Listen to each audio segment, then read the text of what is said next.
Buonasera e benvenuti amici di Futsal TV, amanti del calcio a 5 all'ultimo atto della stagione regolare.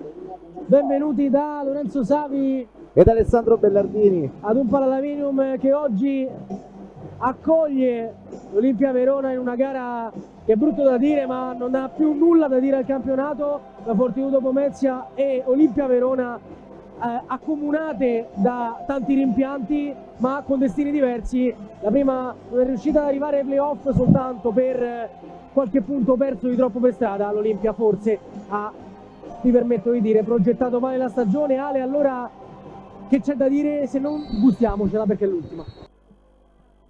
Se non vado errato, Claro che ha toccato al primo pallone della gara e lo ha gestito su Jorge Santos. Poi appena avremo l'ufficialità completeremo il quintetto. Mi sembra che manchi all'appello il numero 11 Rocha.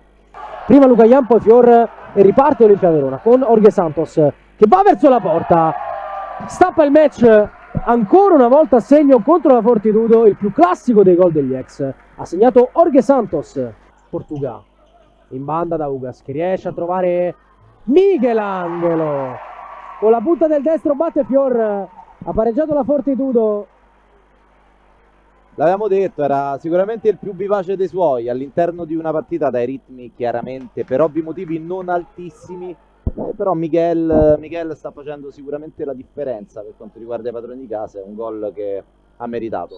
Passa la prima volta, non la seconda, e può ripartire l'Olimpia Verona. Tutto gas, Ugas verso il secondo palo. Portuga precisa e cinica la squadra ospite che passa ancora avanti col tapin di Portuga.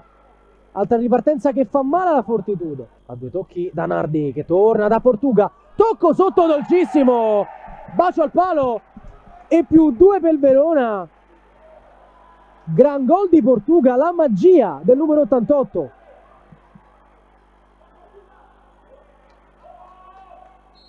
Ecco, mancanza proprio di uomini, perché veramente Castagna ha dovuto fare i conti con un roster molto ridotto. Intanto Bueno riesce a passare con una gran giocata sotto le gambe di Fior. Il gol del 2-3, il gol di Lorenzo Bueno.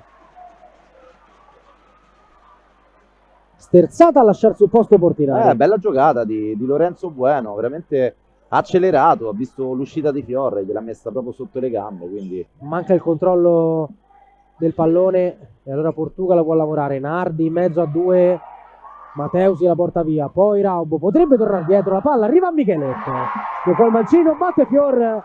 Ha pareggiato la Fortitudo a 5-10 dal termine del primo tempo. Dopo il primo salvataggio di Ugas, nulla ha potuto. Preciso anche nel giocarla su Moliterno. Raubo come può, gran giocata su Luca Ian. Sterza, lo mette a sedere, palla per Bueno. Questo è un gran gol, Lorenzo. Mamma mia, confezionato alla grande da Michele Raubo. E Bueno poi scarica in porta tutta la rabbia per questa stagione alle spalle di Fior. Primo vantaggio di giornata per la Fortitudo. È un grandissimo gol anche per come è stato confezionato. Michelangelo rischia un po', Rocha che la porta via e batte Moliterno. Ha pareggiato l'Olimpia Verona, questa volta il regalo è di Michelangelo. 4-4.